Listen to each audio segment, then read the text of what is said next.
Bonjour les amis internautes, bonjour les amis de l'eau vive, vous allez bien? Ça va très bien. Je suis fatigué mais ça va très bien. Voilà, aujourd'hui je vais remplacer Michel qui a un problème de voiture et nous allons partager sur le jeûne. Alors, le plan d'étude de cette étude va se dérouler de cette manière, en 9 points principalement. Généralité sur le jeûne dans l'Ancien Testament, la prière et le jeûne pour l'onction du service, la prière et le jeûne pour le réveil, l'enseignement de Jésus, l'expérience apostolique, la prière et le jeûne dans le combat spirituel, l'enseignement pratique et hygiéniste du jeûne, les phases du jeûne aussi, maîtrise et hygiène alimentaire, la préparation au jeûne, les signes pendant le jeûne, la fin du jeûne, la reprise alimentaire et l'hygiène alimentaire. Je ne sais pas si vous vous souvenez, on avait déjà eu quelque chose de très complet à ce niveau-là, les derniers points qui nous avaient été donnés par Virginie il y a quelque temps. Donc je ne vais pas m'attarder là-dessus, je vais plus m'attarder sur les autres points. Alors la généralité sur le jeûne, on sait que nous avons été créés pour jeûner. Car Dieu ne pourrait pas nous demander quelque chose pour lequel nous ne sommes pas préparés et quelque chose que nous ne pouvons faire. Alors évidemment, on n'aime pas entendre ce genre de propos parce que ça nous parle encore de faire des efforts, mais le jeûne, c'est quelque chose qui n'est absolument pas contraire à notre constitution physique. Amen. Et si je prends mon exemple, si je jeûnais un peu plus, ce serait nettement mieux pour ma santé. Amen. Pour la vôtre aussi. La prière et l'intercession doivent amener au jeûne. On a pris de bonnes habitudes depuis un certain temps, où Jason nous a fait cette proposition que nous avons tous acceptée et nous voyons qu'effectivement, il y a des résultats quand nous le pratiquons sérieusement. Alors, 3 choses se produisent simultanément, écoutez bien ce que je vais vous dire, dans les civilisations qui sont en déclin. Je pense qu'on peut dire que nos civilisations le sont. Je pense qu'il n'y a plus de doute à ce niveau-là. Et il y a 3 points qu'on peut vraiment visionner tous. Le premier, c'est la convoitise alimentaire. Les gens, quand ils sont mal dans leur peau, se jettent sur la nourriture et surtout sur n'importe quelle nourriture. J'en ai courtement parlé ce dimanche, mais bien évidemment, ce sont sur les perversions sexuelles, quelles qu'elles soient. Et le deuxième point. Et le troisième point, et on le constate dans nos villes, à Bruxelles, ça devient une catastrophe. Toutes les semaines au journal télévisé, il y a des règlements de compte, c'est la violence et les meurtres. Voilà, ça, c'est les attaques constantes de Satan quand on rentre dans la dimension de civilisation en déclin. OK ? Alors, si on prend l'exemple de notre société belge et française, j'ai pris les deux parce que franchement, on est fort liés. On est dans une société de consommation qui nous permet justement d'arriver à cette boulimie, à cette convoitise alimentaire facilement.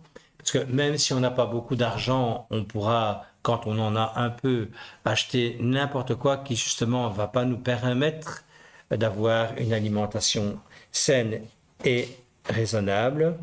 La libération des mœurs sexuelles, vous les connaissez aussi bien que moi, on ne peut absolument pas les nier. Et on voit de nouveau la libéralisation de l'avortement comme on ne l'a jamais vu jusque maintenant. On est vraiment dans l'actualité puisque vous savez que, hurrah, en France, c'est devenu quelque chose de tout à fait permis et toléré et même reconnu comme étant une avancée exceptionnelle. Enfin, vous voyez ce que je veux dire, c'est comme ça. Mais ces 3 armes de Satan, là, elles vont de pair. Il travaille toujours de la même manière. Ce qui est aujourd'hui, c'était ce qui était hier, d'une autre manière, hein, mais il emploie toujours les mêmes méthodes. Quand Dieu veut faire quelque chose, il va s'amuser, entre guillemets, hein, s'amuser à faire le contraire. C'est dans sa nature. Alors, on va voir le jeûne dans l'Ancien Testament. On sait que la Bible donne une grande place à la prière et au jeûne, et surtout dans l'Ancien Testament. Un tiers de la Bible en parle, de toute façon. Alors, le jeûne dont parle la Bible signifie en hébreu se couvrir, fermer la bouche, ne pas s'alimenter. Les pharisiens jeûnaient souvent 2 jours par semaine. C'était quelque chose de tout à fait habituel pour eux. Le jeûne était donc une pratique courante pour ceux qui pratiquaient. Alors, les passages bibliques à lire sur la question, on ne va pas les lire aujourd'hui. Hein, il y a quand même pas mal de points à partager, mais vous lirez Deutéronome 9 entièrement, Juges 20, 1 Samuel 31, 13, 2 Samuel 1, 12, 1 Samuel 31, 13, 2 Samuel 1, 12, 1 Roi 19, 8, Esdras 8, 21, mais je vais arrêter, hein, parce que là, moi j'ai tout noté, mais il y en a plein. Il y en a un par contre que je vais vous lire entièrement, il est connu, c'est Ésaïe 58. Et le titre dans ma Bible s'appelle « Le vrai jeûne » de ce chapitre 58. Alors, je vais vous le lire. Crie à plein gosier. Donc, je commence bien sûr au verset 1. Donc, je répète, Ésaïe 58 à partir du verset 1. Crie à plein gosier, ne te retiens pas.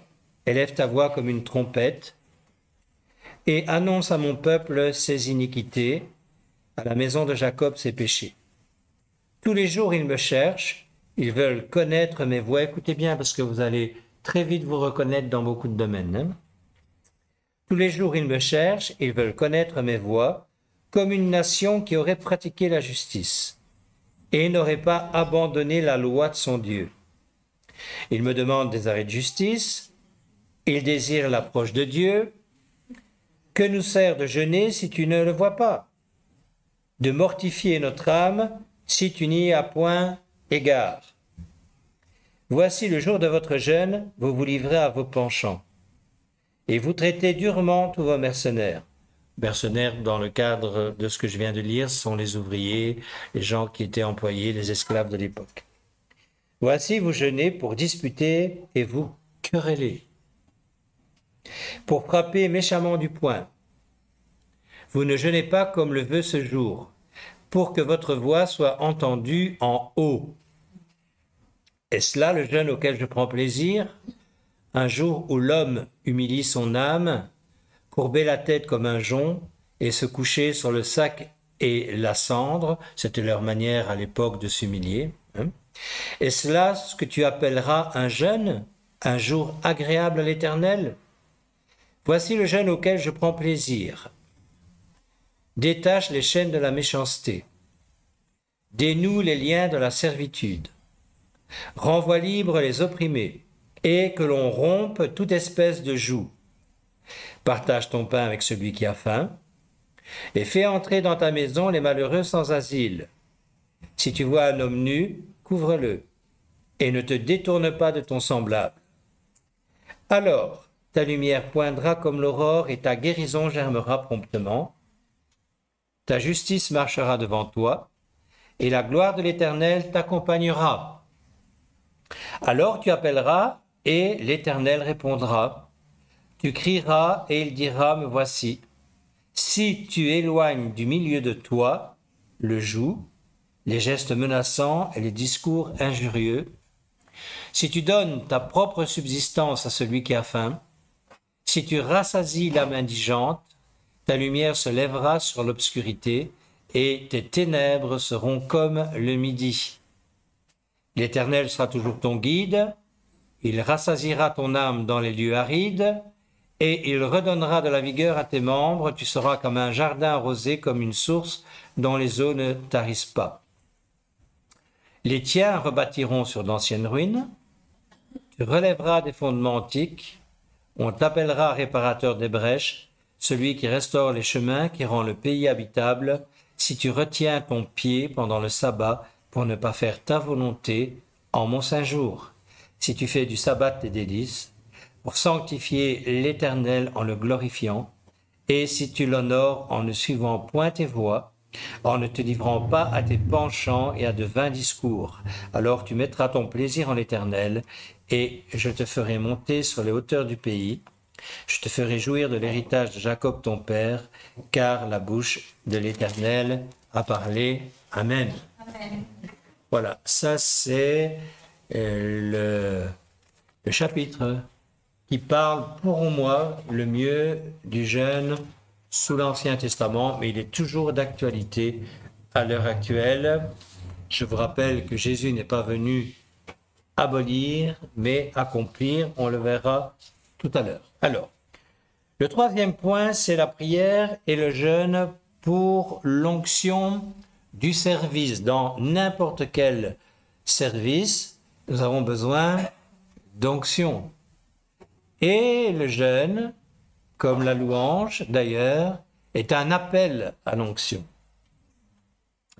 Dieu a pu employer les grands serviteurs car ils étaient des hommes de prière et de jeûne. La loi de l'esprit, la grâce, ne nous dispense pas de la loi de Moïse. La grâce n'a jamais aboli, mais accompli la loi. On voit ça dans Luc 4, au chapitre 4, à partir du verset 1 jusqu'au verset 15. On voit que Jésus a été conduit. Pourquoi? Pour jeûner, et puis pour quoi faire? Pour être tenté. Et il a d'abord jeûné 40 jours avant d'être tenté. Alors, je ne vous dis pas que s'il avait été tenté avant le jeûne, ça n'aurait pas fonctionné, comme ça a fonctionné bibliquement, je parle, que les résultats n'auraient pas été les mêmes. Mais d'un côté, Satan a attendu qu'il soit particulièrement épuisé, et Dieu a permis qu'il soit particulièrement fort pour recevoir les attaques sataniques. Amen. On comprend ça? On sait que le jeûne lui a permis de revêtir une force tout à fait particulière, une puissance tout à fait particulière, surtout pour commencer son ministère.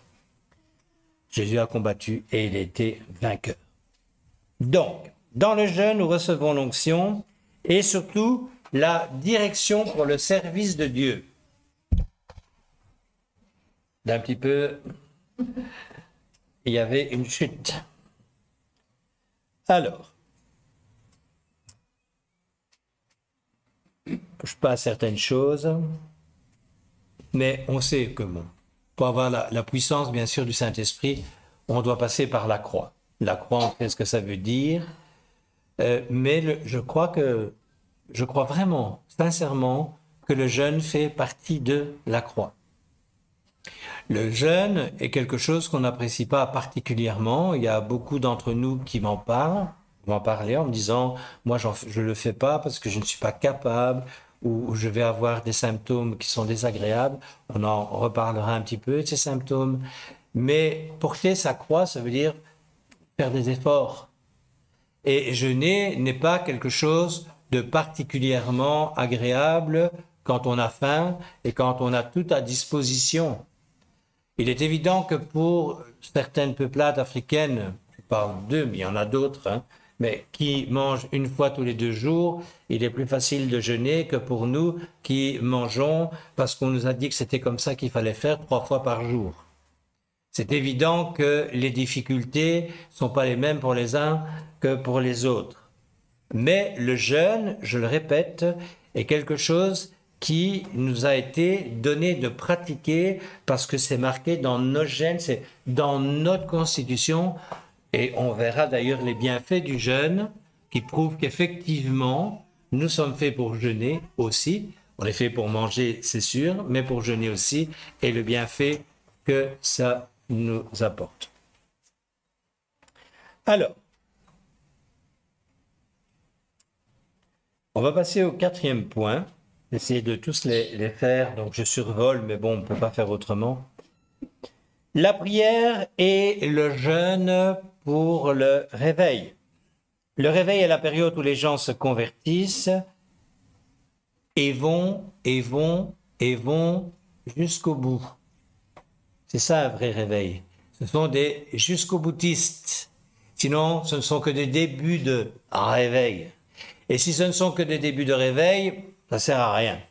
Au contraire, je crois qu'il valait même mieux qu'il n'y ait pas ces débuts de réveil-là. Alors, dans l'Ancien Testament, allez, je vais essayer de ne pas aller trop vite. Vous lirez Joël, chapitre 2, verset 12. Passerez au verset 14, 15, 16 et puis au 28. Joël, chapitre 1, 13 à 14. Premier pas du peuple de Dieu pour le réveil, bien sûr, et je suis sûr que vous en êtes aussi convaincus, passe par le jeûne et la prière. Je ne sais pas si pour certains d'entre vous, bon, c'est un pays qui ne parle pas beaucoup parce que c'est vrai qu'on n'en parle plus. Mais à une époque, il y a eu un réveil terrible. Quand je dis terrible, c'était impressionnant. Le mot est plus juste que terrible d'ailleurs. C'était en Corée du Sud. Mais il y avait des hommes qui jeûnaient pour cela.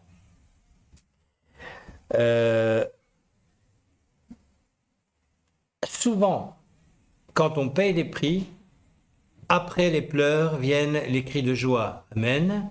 Et on oublie souvent que avant les cris de joie, il y a les pleurs, il y a les efforts.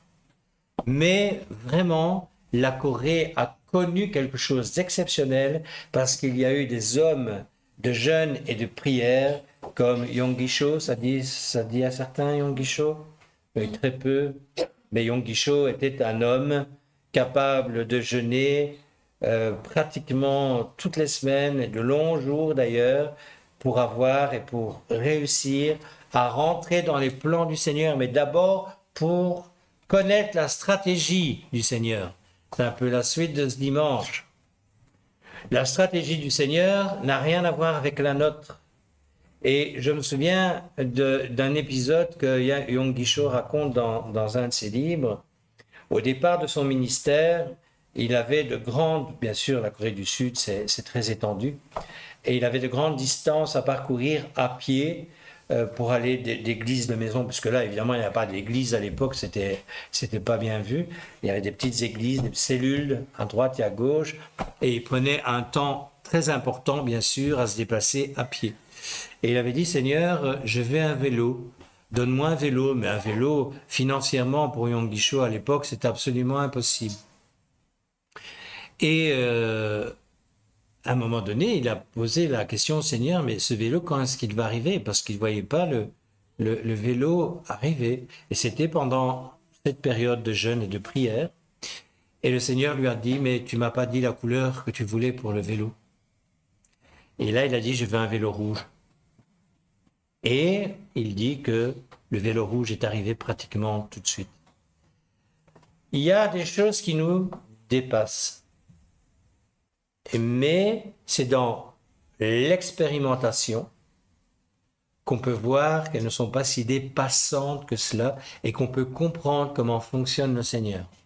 Yonggi-sho en a fait l'expérience cette fois-là. Mais nous, on doit avoir nos propres expériences, notamment dans le jeûne et la prière. Amen. Alors, on va passer au-dessus de certaines choses. On va arriver au point 5 et on va parler un peu de l'enseignement de Jésus. Matthieu 6, versets 1 à 6.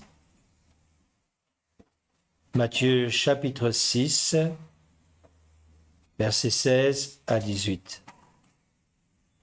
Alors je vais dire, c'est une synthèse de ces textes-là, l'aumône, la prière et le jeûne sont les rudiments de base de la loi. L'aumône est l'expression de la libéralité, de la charité, de l'amour. Et vous avez déjà entendu ce que je vais vous lire maintenant. La prière et aux chrétiens ce que l'air, l'oxygène est au poumon. J'ai entendu cela. Mais oui, bien sûr. D'accord. Mais pour ça, c'est comme la respiration. Elle doit être constante, permanente. Parce que si tu arrêtes de respirer, ben c'est fini, tu es mort. Et au niveau de la prière, c'est un peu pareil. Le chrétien qui estime qu'il n'est pas obligé de prier, qu'il n'est pas obligé de jeûner, j'emploie les termes qui conviennent, obligé. C'est qu'il n'a pas compris qu'il est obligé de respirer pour vivre. Ce ne sont pas des choix, ce sont des lois. Ce sont des lois naturelles et de l'autre côté, la prière est une loi spirituelle. La respiration est une loi naturelle, pour être plus clair, et la prière, une loi spirituelle. Alors, je vais passer ceci. Bon, d'abord, c'est pour notre bénéfice. Dieu est un Dieu qui veut nous bénir. Dieu est le Dieu de la bénédiction. Amen. Et il y a une méthode. Et il y a un, je ne me souviens plus du verset, mais quand tu pries dans ta chambre, dans le secret, ton Père te le rendra. Vous venez de ce verset? Quelqu'un peut le trouver d'ailleurs, je suis désolé. Voilà. Bon, merci. Matthieu 6,6. Donc, souvenons-nous-en, c'est quelque chose qui lui plaît. Alors, Matthieu 17, versets 14 à 21, on voit que les disciples étaient tombés dans une certaine routine de fonctionnement. Pourquoi? Parce qu'à force de voir tous les miracles que Jésus faisait, et qu'ils faisaient eux-mêmes d'ailleurs, ils se sont dit, voilà, nous on sait comment ça fonctionne, on n'a pas besoin d'aller plus loin, on n'a plus besoin de jeûner, on n'a plus besoin de prier, pas de souci, on connaît. Ils ont cru que la force était en eux, bien sûr, et ont oublié quelque chose. C'est que la force qu'ils utilisaient, la puissance qu'ils utilisaient, c'était Dieu qui était en eux. Alléluia. C'était pas leur force. Et c'est pour ça que nous aussi, on doit rentrer dans une certaine humilité et se rendre compte que le jeûne et la prière, les deux vont ensemble. Jeûner sans prier, je ne vois pas l'intérêt. Alors on appelle ça un régime. C'est tout à fait différent. Mais le jeûne et la prière, non, c'est autre chose. Alors, il y a Jésus qui dit que, dans ces versets, le remède recommandé par lui, c'est la prière et le jeûne. Pourquoi? Parce que faire les choses spirituelles par habitude, c'est quelque chose qui ne plaît pas spécialement au Seigneur. Ce qu'il attend, c'est que nous fassions les choses qu'il veut que nous fassions. Et pour savoir cela, il faut avoir cette relation intime avec lui. Si par exemple, mon patron, enfin j'en ai plus, je n'ai plus APV, mais la directrice de l'école veut me communiquer quelque chose, elle va être obligée soit de m'envoyer un mail, de me téléphoner ou que sais-je, mais en tous les cas, il va falloir qu'on ait un contact tous les deux, puisque c'est elle ma directrice, c'est elle qui va me donner des ordres, c'est elle qui va me dire comment je dois fonctionner. C'est comme ça. Ça ne plaît pas à certains machos. Mais c'est une directrice que j'ai, c'est pas un directeur. Et d'ailleurs, APV aussi, c'est une directrice d'ailleurs.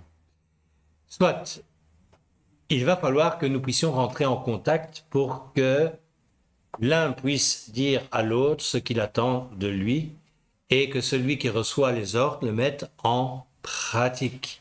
Le jeûne et la prière nous amènent à recevoir de Dieu directement ces directives. Ne vous faites pas appeler directeur, nous dit la parole de Dieu. Vous savez ça aussi, hein? Bien un verset biblique. Hein? Pourquoi? Parce que le directeur, c'est l'Esprit, c'est lui. Amen? Pas d'amen? Ah bah oui. Vous ne pouvez pas me dire pas amen. Alors, l'expérience apostolique, c'est le point 6.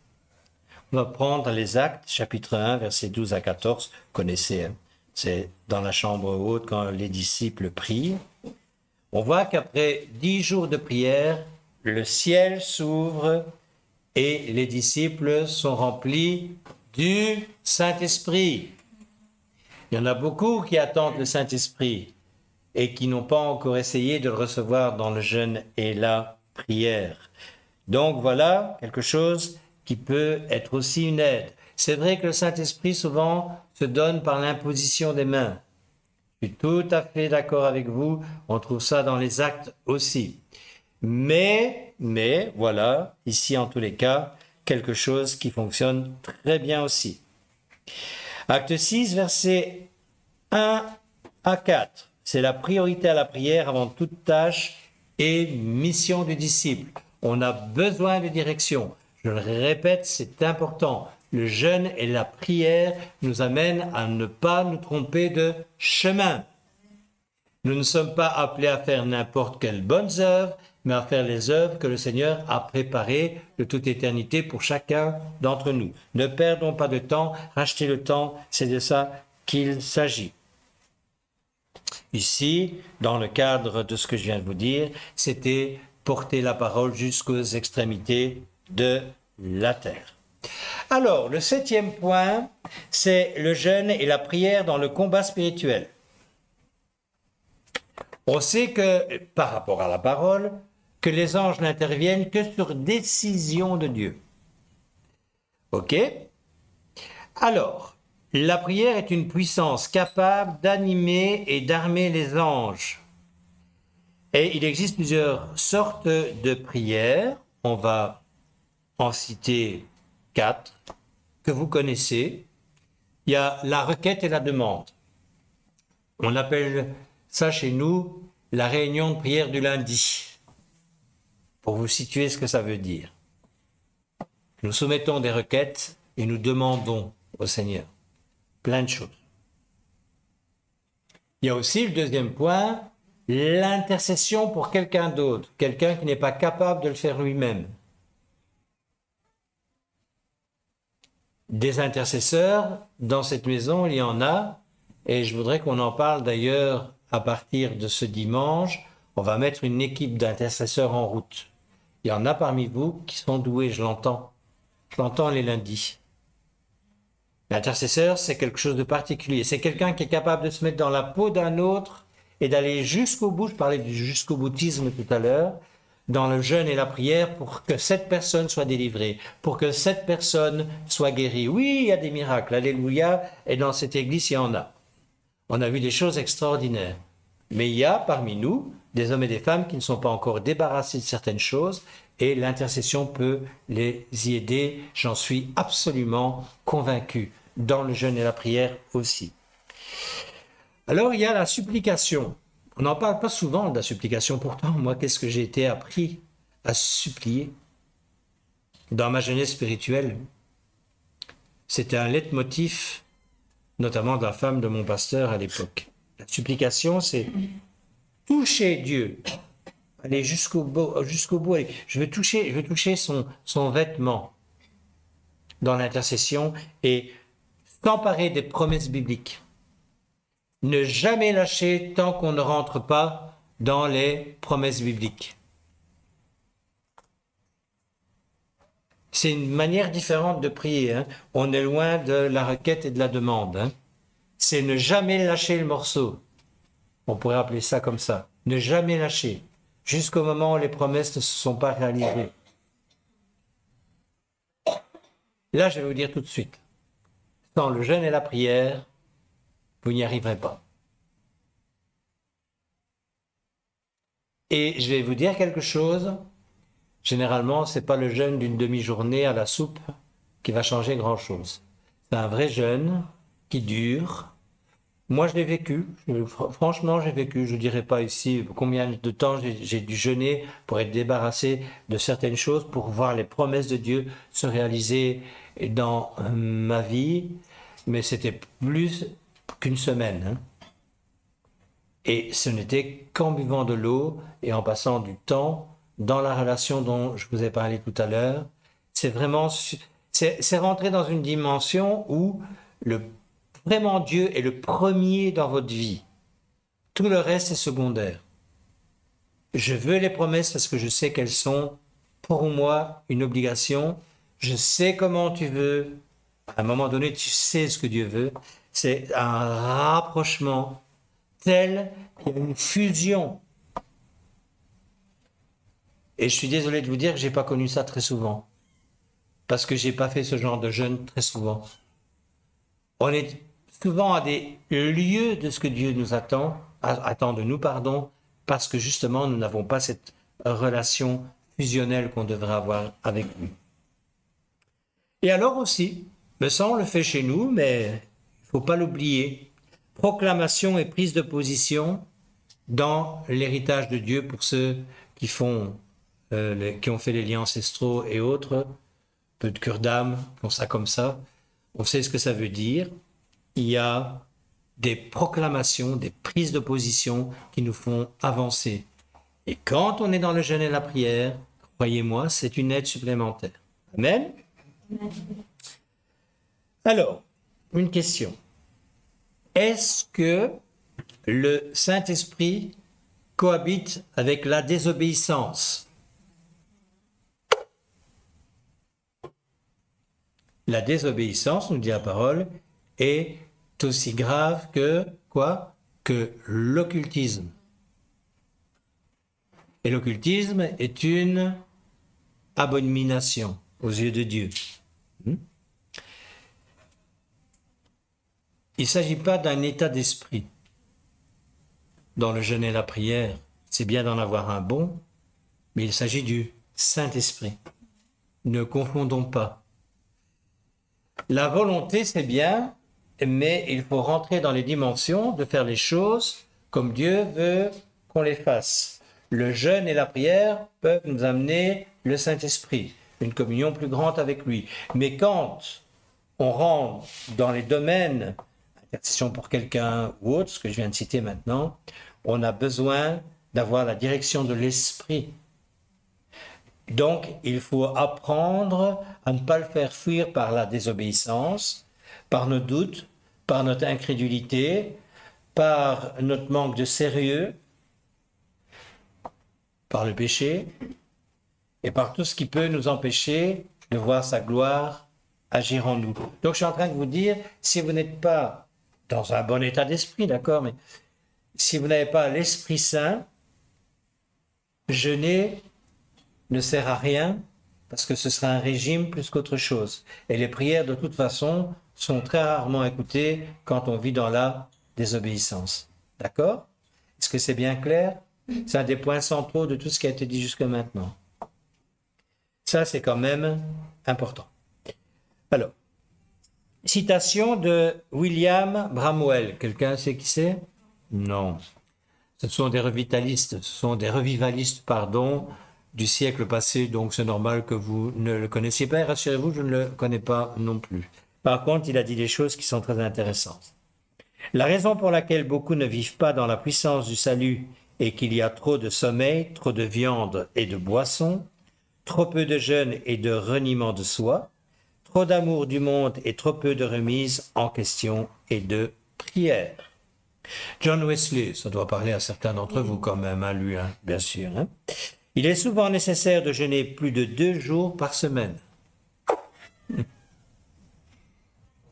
Moi, je me souviens quand j'ai commencé à lire ces livres, j'aime beaucoup, j'ai arrêté quand même pendant 8 jours. Les jeunes convertis, je me suis dit, oh là, on ne va pas commencer comme ça. C'est un peu beaucoup. André Muret, aussi vous connaissez pour certains, la prière sert à délier la main de l'invisible, le jeûne sert à délier la main du visible. Ça peut paraître bizarre. Je relis. La prière sert à délier la main de l'invisible. Le jeûne sert à délier la main du visible. Vous joignez.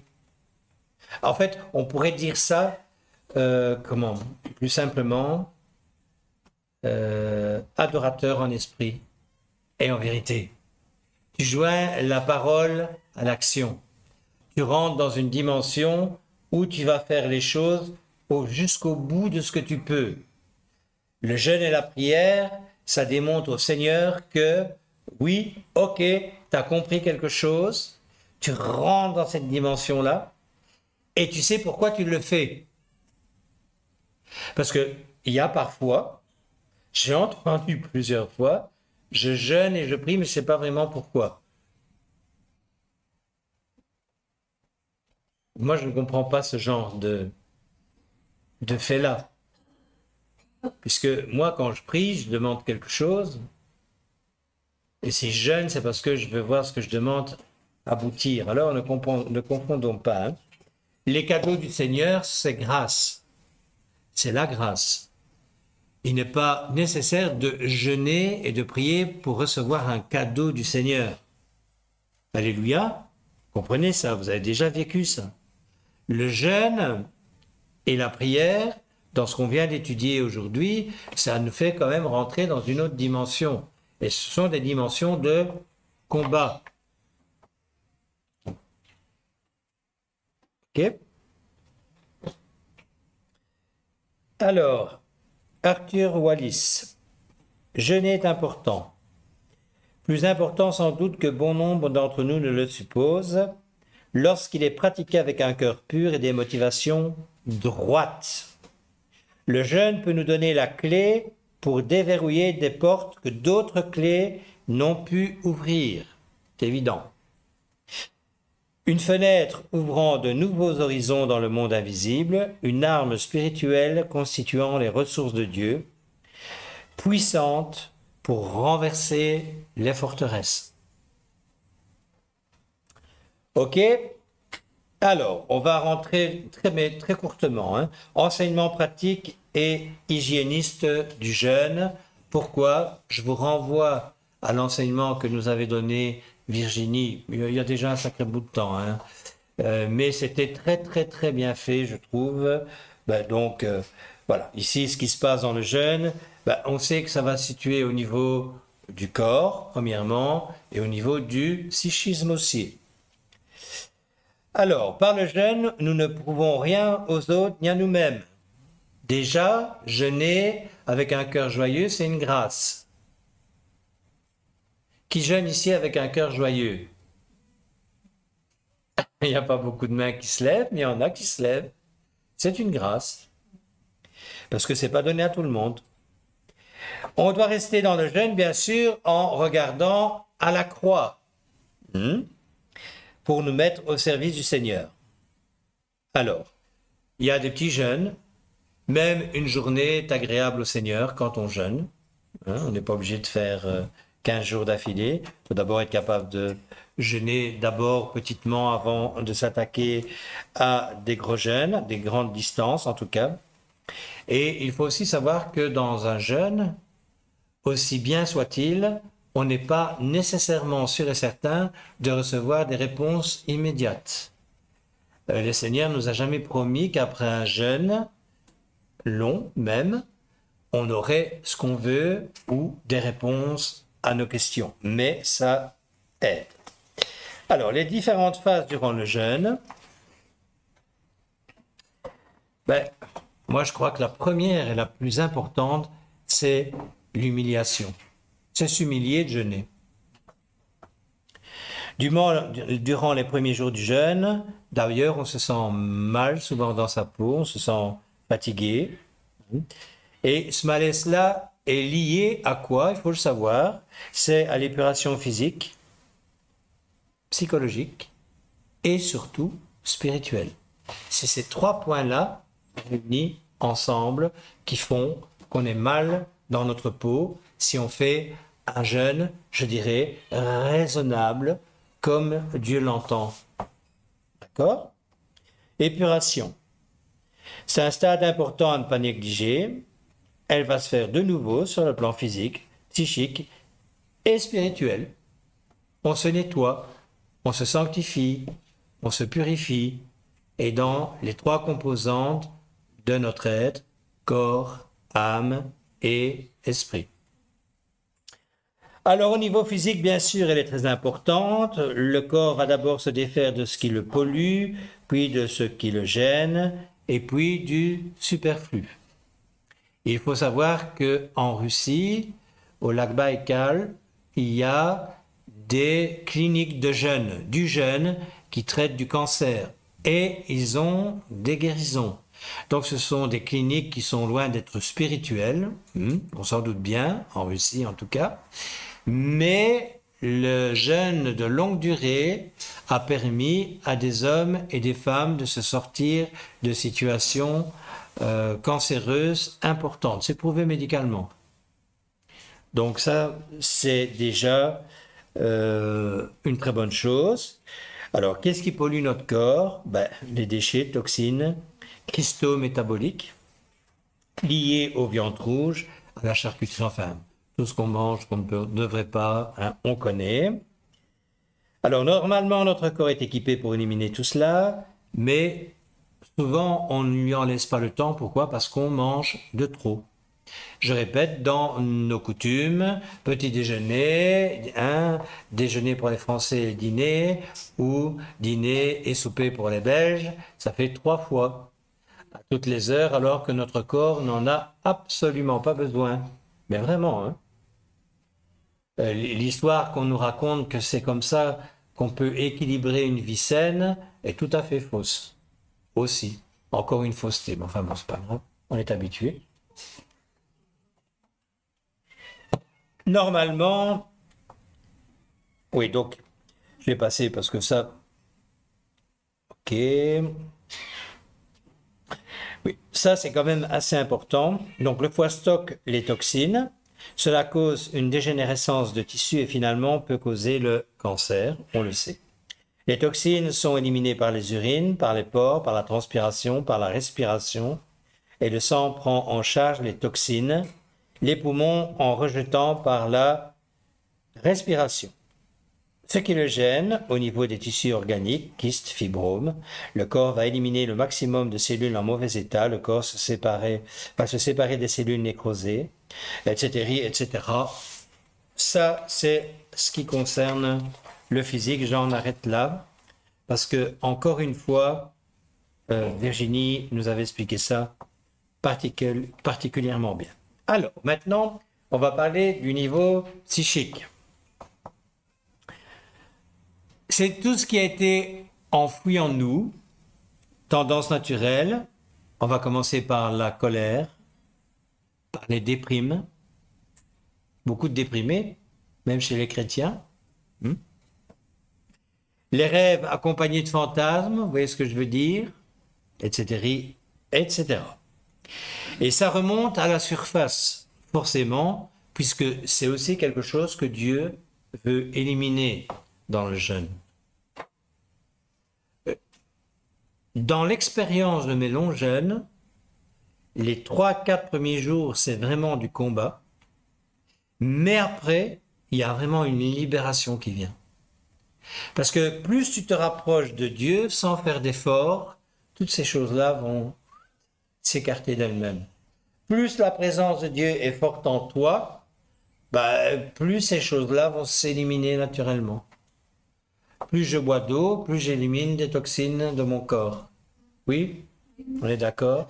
C'est pareil pour ce qui touche le psychique. On n'est pas encore au spirituel.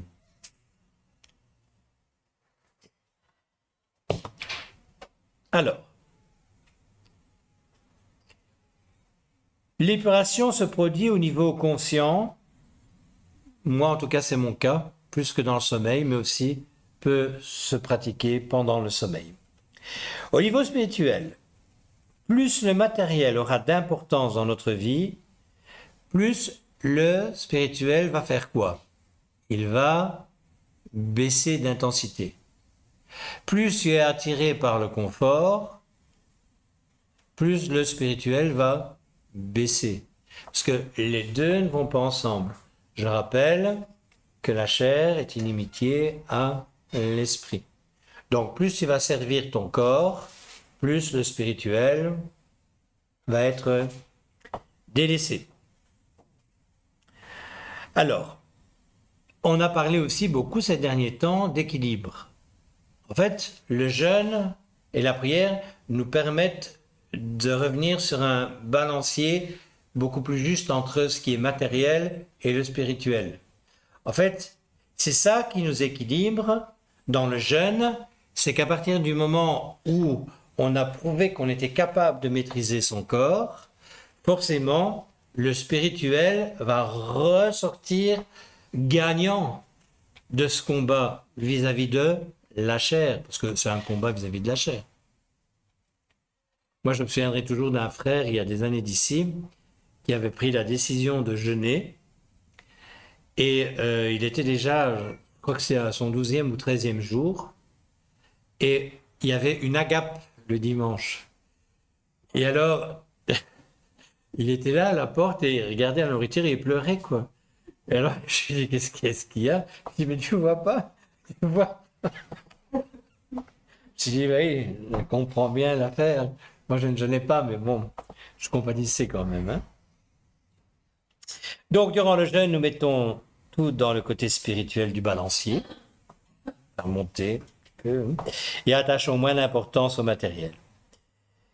Je viens de le dire, ça produit un rééquilibrage et une mise en ordre de notre vie spirituelle.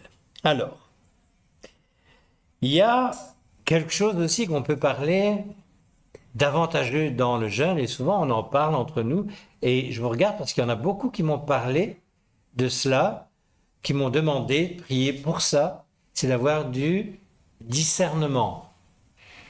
Hein, ça vous parle? Discernement. Le jeûne nous permet de discerner dans notre situation personnelle, par rapport à notre foi, par rapport à notre avancement, par rapport à notre service, si on en a déjà un, par rapport à notre discipulat, etc., etc. Le jeûne nous permet d'avoir cette direction de la part de l'Esprit qui nous amène bien plus proche des plans du Seigneur qu'il a pour nous que les plans que nous avons personnellement pour nous, concernant même notre service par exemple. Mais ça peut toucher tous les domaines de la vie. Hein. Je cherche un homme, je cherche une femme, un travail. On peut parler de n'importe quoi. Alors,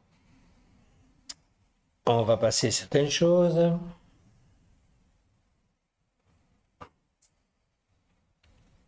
J'aime ça. La phase de discernement, écoutez bien, commence lorsque nous avons la conviction de quoi? De notre péché, de nos manquements, de notre manière de faire qui ne plaît pas au Seigneur, de nos mauvaises habitudes, de tout ce que nous savons qui cloche. Déjà discerner ça sur nous, c'est extraordinaire pour avoir du discernement par après pour aider ceux qui ont besoin d'en avoir. Si nous ne sommes pas capables de discerner sur nous ce qui est à changer, comment voulez-vous que Dieu nous donne le discernement pour pouvoir aider ceux qui en ont besoin? Vous savez, Dieu est d'une logique implacable. Et il le dit très simplement dans la parole de Dieu, comme un texte que vous connaissez, un aveugle ne peut pas diriger un autre aveugle. Quelqu'un qui n'a pas de discernement pour lui-même ne peut pas avoir du discernement pour quelqu'un d'autre. On comprend ces choses-là. Le jeûne est extraordinaire pour nous en donner. D'abord sur nous-mêmes, et puis quand on l'a sur nous-mêmes, si on comprend ce qui nous gêne, ce qu'il faut changer dans nos vies, bien évidemment, on va pouvoir aider ceux qui en ont besoin par après. D'accord? Alors, ce qui veut dire que, bien évidemment, on va arriver, après le discernement, si on a compris ce qu'il faut changer, et c'est ce que nous voudrons tous bien sûr connaître, d'abord nous personnellement, c'est ce qu'on appelle la délivrance. Bien sûr, le jeûne nous permet de nous libérer de l'influence de certaines choses. Quand tu as jeûné pendant 10, 15 jours, café, chocolat, dépendance à certains aliments. Le jeûne nous délivre dans le domaine psychique de quoi? C'est quoi le domaine psychique où on a le plus besoin de nettoyage? Fantasmes sexuels, etc., etc. Pulsions incontrôlées. Il y a des hommes et des femmes qui ont des pulsions incontrôlées parmi nous. C'est clair. C'est un moyen de s'en débarrasser définitivement. Oui, je change de doigt. C'est moi. J'ai un frère qui me surveille et il a raison d'ailleurs. J'emploie toujours un doigt qui, bon, ben, soit. Alors, le domaine spirituel, blocage dans la prière et la lecture de la Bible. Combien d'entre vous me disent, vous allez vous reconnaître, c'est dimanche on en a discuté, j'ai comme l'impression d'être bloqué dans la prière. Je voudrais prier mais je ne sais pas prier. Je ne sais plus prier. Et quand je prends ma Bible, je lis une page, je m'endors, ou je m'ennuie, ou je ne la comprends pas. Mon frère, ma sœur, tu as la réponse dans le jeûne. Tu vas voir, tu vas recevoir ta délivrance. Parce que mais là, il ne faut même pas jeûner 15 jours. Au bout du 3e jour, tu vas avoir envie de te nourrir d'une autre nourriture que celle que tu emploies habituellement. Alors bien sûr, il y a aussi délivrance, guérison va avec. Bon, il n'y a pas une obligation dans le jeûne d'être guéri, hein, mais souvent, il y a des guérisons dans le jeûne. D'abord parce qu'il y a des toxines du corps qui s'en vont, tout simplement. Ça, c'est la logique même. Tu as fait plaisir à ton Seigneur, et là aussi, il te fait plaisir. De toute façon, Dieu a toujours désiré la santé pour chacun d'entre nous. La maladie n'est pas la gloire de Dieu, et c'est d'ailleurs une des raisons pour lesquelles Jésus dit qu'il a porté à la croix toutes nos maladies, quelles qu'elles soient. Donc il n'y a pas de maladie que Dieu ne peut guérir, que Jésus n'a pas supporté. Toutes nos maladies, il a payé le prix à notre place. Amen. Alors, il est sûr et certain, ça j'insiste là-dessus, que Dieu veut, c'est un peuple saint, S-A-I-N-T, et saint, S-A-I-N. Il veut qu'on soit en bonne santé physique comme en bonne santé spirituelle. D'accord? Alors, ça je vais passer, parce que Virginie l'avait très bien fait. Alors, une petite étude quand même sur la santé, la longévité, c'est éprouvé. Je me suis bien renseigné avant de vous lire ça. C'est le rallongement de la durée de la vie. C'est prouvé. Par la purification, forcément, purification du corps, le risque de maladie disparaît. Oui ou non? Ben oui.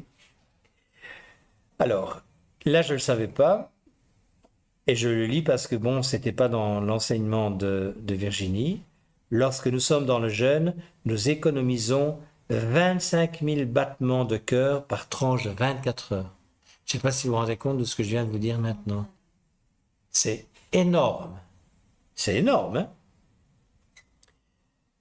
Alors, pourquoi? Dans le jeûne, notre corps mange et élimine la graisse déposée dans le système vasculaire et veineux. Notre corps ne nous appartient pas. Dieu a un plan pour nous sur terre. Et je reviens sur ce que je disais, nous sommes faits pour jeûner. Notre constitution a été faite pour jeûner.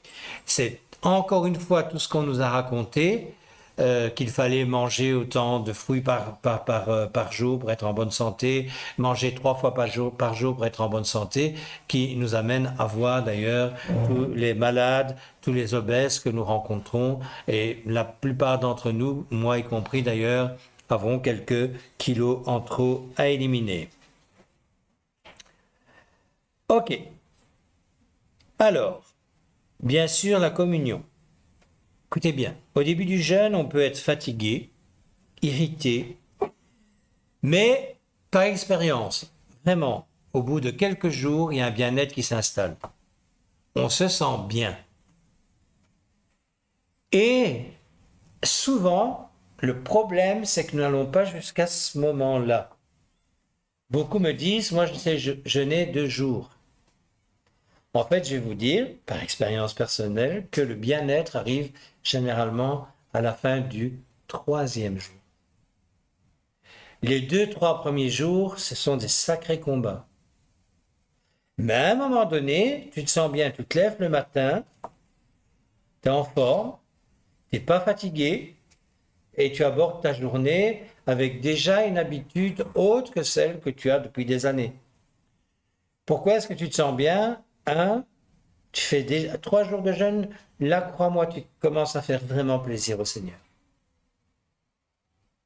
Parce que là, tu prouves vraiment que oui, tu veux changer, tu veux voir les choses bouger, et là, tu rentres dans cette dimension d'être un adorateur en esprit et en vérité. D'accord? Alors, écoutez bien, on peut même arriver, c'est personnel, mais je sais peut-être que, je ne sais pas, mais j'espère que certains d'entre vous l'ont déjà connu, ces jeunes-là, quand ils sont voulus de plein accord, d'abord par toi-même et par le Seigneur, peuvent même nous amener dans une plénitude qu'on ne connaît pas habituellement. On pourrait se dire, mais ça doit être terrible, au bout de 10 jours de jeûne, ça doit être terrible, on doit être mal, etc. C'est tout à fait l'inverse. Tout à fait l'inverse. Moi, je me souviens d'un de mes conducteurs spirituels qui, après 21 jours de jeûne, jouait de la trompette et dansait en même temps sur l'estrade. Et il n'avait pas l'air d'être malade du tout. Au contraire. Ça, on ne m'a pas raconté, j'ai vu. Alors, c'est quoi le but d'un jeûne? Premièrement, ça doit être la consécration. Je dis, un jeûne bien mené dans la prière doit avoir pour résultante la consécration. J'en ai parlé tout à l'heure, la disponibilité à la volonté du Seigneur. Et surtout, la soumission à quoi? À sa souveraineté. Si le jeûne fait partie de la volonté de Dieu, c'est comme pour tout le reste, il veut qu'on obéisse. Et c'est pour ça que j'étais content de cette initiative de jeûne et prière. Parce qu'effectivement, si on ne met pas en route un système, appelons-le comme ça, qui nous permet au moins d'avoir chacun un jour de jeûne, mais on ne le fera pas, on ne le fera jamais, parce qu'on n'a pas envie de le faire. Moi, je ne me lève pas tous les matins en disant « chouette, je vais jeûner ». Alors, si on prend Luc, chapitre 2, versets 36 à 38, je résume. Anne était prophétesse, elle avait reçu une visitation du Saint-Esprit, et la parole nous dit qu'elle servait Dieu dans le jeûne et la prière, une nuit et jour. On entend souvent de plus en plus, moi j'ai encore entendu dernièrement quelqu'un qui me disait « j'ai jeûné pendant 30 jours ». Et en regardant la personne, je me dis, tu n'as jamais jeûné pendant 30 jours, mon ami, c'est pas possible. En fait, j'ai posé des questions. Ce sont des demi-journées. Donc en fait, il passe les 2 repas, et donc le repas du soir, il le mange.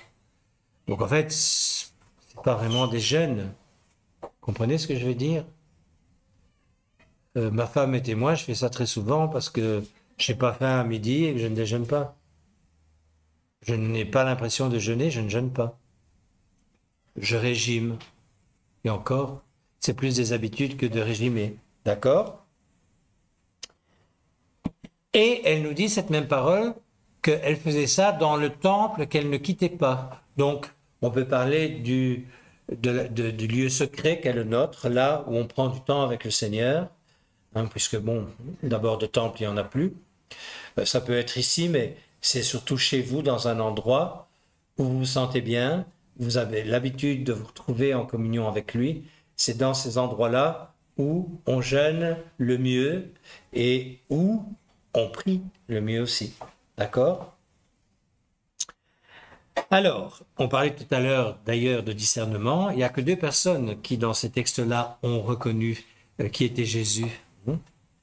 C'est Siméon et elle. C'était les deux qui jeûnaient dans le temple. On parlait de discernement, vous vous souvenez? J'en ai parlé tout à l'heure. Voilà une des preuves. Alors, bien sûr, ça va nous servir dans le témoignage. C'est un peu le résultat de notre vie avec le Seigneur, le jeûne et la prière. Parce que vie avec le Seigneur, on le sait, c'est appliquer ce que nous savons. C'est mettre en pratique ce que nous connaissons. Et il est évident que le jeûne et la prière font partie intégralement du plan du Seigneur pour nous. Vous savez, relisez Ésaïe 58 tout à l'heure. Vous allez voir, c'est quand même assez impressionnant. Le jeûne qui fait plaisir au Seigneur, dans ma Bible, c'est Louis II, c'est indiqué, le titre de ce chapitre, c'est « Le vrai jeûne ». Ça, c'est le jeûne qui convient au Seigneur. Il n'y a pas que l'abstention de nourriture, il y a tout ce qui va à côté. Alors, préparation au jeûne, je passe pour une simple et bonne raison. Je le répète, vous allez réécouter l'enseignement de Virginie, c'était très très bien fait. Tout ça, c'est OK.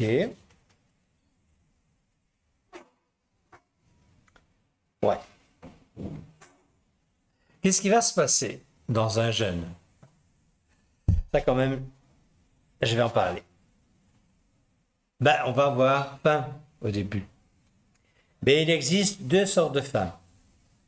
La faim physique, que tout le monde connaît, et la faim psychique.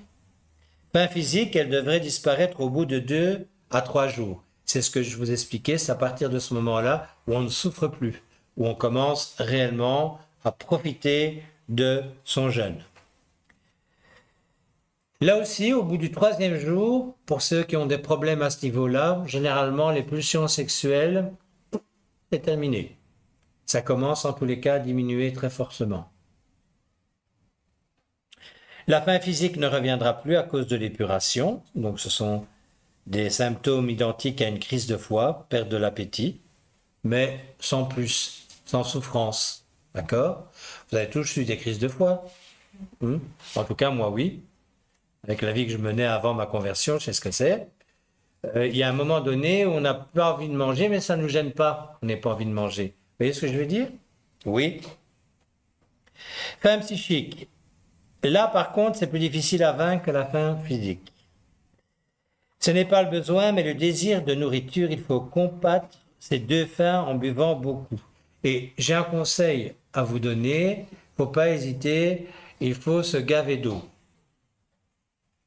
Si vous buvez beaucoup, à un moment donné, franchement, vous allez avoir cette sensation de faim qui va diminuer, mais vraiment très raisonnablement. Et il faut le faire dès le début du jeûne.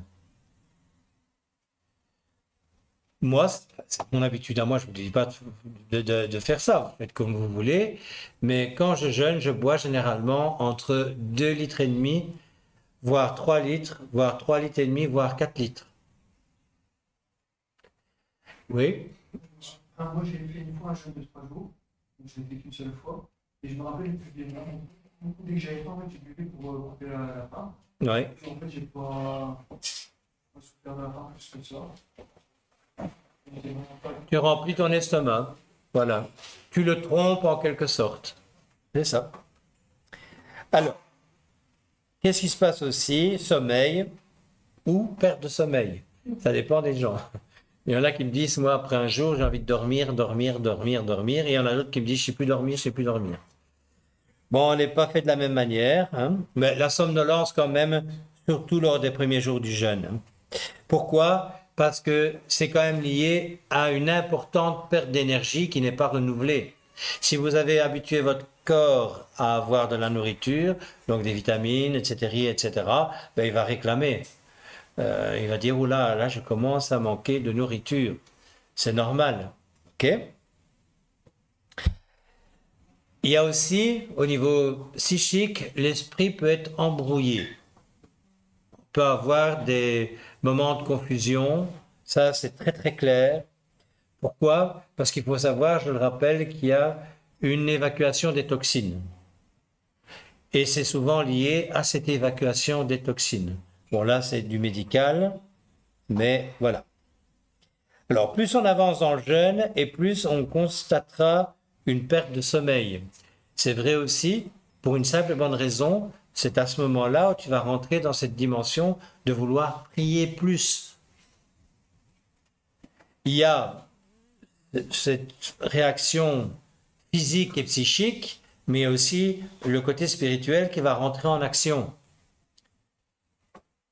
Je discutais avec une personne tout à l'heure, il me disait, avant d'aller prêcher dans une assemblée, il avait passé une nuit entière à prier. Et il est allé donner son message le lendemain sans ressentir de la fatigue. Pourquoi? Parce que ce sont encore une fois des choses qu'on doit expérimenter dans le spirituel et dans le physique. Parce qu'on est quand même, voilà, on a encore une âme et un esprit. Mais à partir du moment où on rentre dans la volonté du Seigneur, on est capable de faire des choses qui vont nous dépasser. D'accord? Alors, je vais passer les malaises psychiques. Il faut bien s'en douter. Je vais essayer d'aller à la fin. Alors,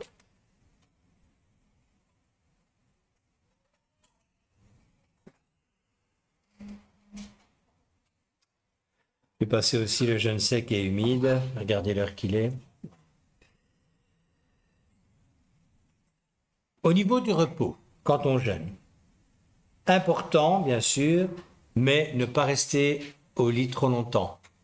Parce que le corps aussi va estimer que comme vous jeûnez, vous allez devoir compenser par dormir plus. Alors, on ne jeûne plus et on prie, on fait dodo. On fait... Non mais c'est là le problème, hein, on fait régime avec... Voilà.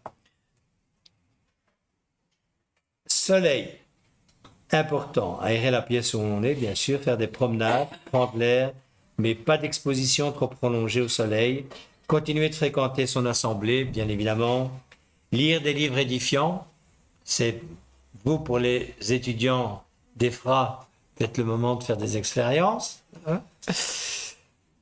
Écouter des cantiques, prier seul et en groupe, louer Dieu, bien sûr, et toutes ces choses.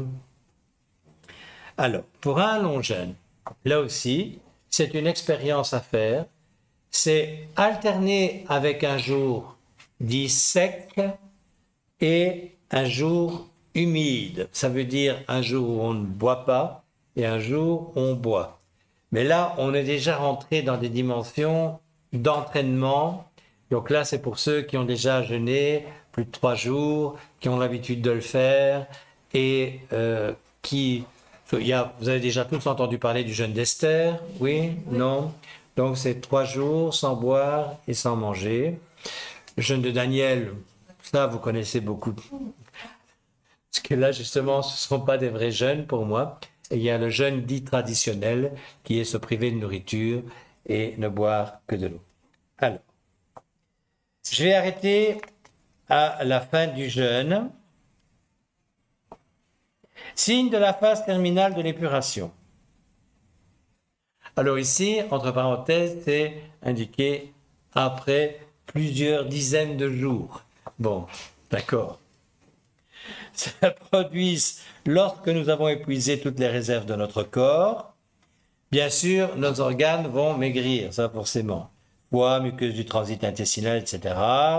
Après épuration bien avancée, nous entrons dans une phase de régénération qui produit un rééquilibre physique et spirituel. Vous vous souvenez de la phase où on avait parlé de remettre la balance à un juste niveau?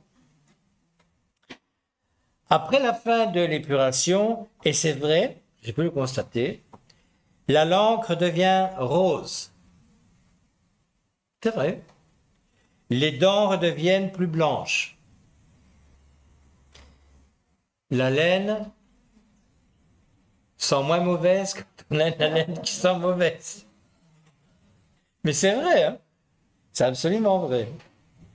Alors, pour les dames, écoutez bien, la peau est beaucoup plus douce, le teint rosé, les yeux deviennent plus clairs, vifs et pétillants, et les cernes vont partir. C'est une réalité. Hein? Je t'assure, c'est une réalité. Alors, l'avantage au niveau gustatif, la sensation gustative décrassée va être plus sensible. Donc, vous allez goûter et profiter plus du goût des aliments. Sensibilité au niveau des doigts. Tous les sens sont rénovés dans le corps. C'est vrai. L'odorat est plus développé. C'est vrai aussi. Enfin, il n'y a que du bénéfice. Mais surtout, et ça c'est le vrai bénéfice, tu as fait plaisir à ton Seigneur et tu rentres dans une dimension de mettre en pratique la connaissance biblique. Amen. Amen. C'est le plus important. C'est là où tu vas trouver un équilibre si tu l'as perdu. C'est là où tu vas comprendre qu'il y a plusieurs manières de combattre. On connaît bien Ephésiens 6. Ça, c'est l'armure que nous devons porter normalement tous les jours. Mais le jeûne et la prière, je le répète, pour les pharisiens, c'était quelque chose de tout à fait habituel. Généralement, c'était 2 jours par semaine. Et il y avait des disciples à eux qui le faisaient très couramment. On est loin du compte. Donc, bravo pour cette initiative de mettre le jeûne collectif dans l'Église au moins une fois par jour pour ceux qui veulent. Mais continuons à essayons de nous dépasser. Et vous allez voir que ce que Dieu a commencé parmi nous, eh bien, on va le voir s'accomplir plus fortement encore. Pourquoi? Parce qu'on rentre dans une dimension de combat qui lui plaît, et c'est des combats qui nous amènent à être vainqueurs sur nous-mêmes, premièrement, mais aussi pour ceux qui ne savent pas encore le faire, et aussi, et je dirais presque surtout, pour combattre notre adversaire commun. Amen. Voilà les amis internautes, je vais vous laisser là.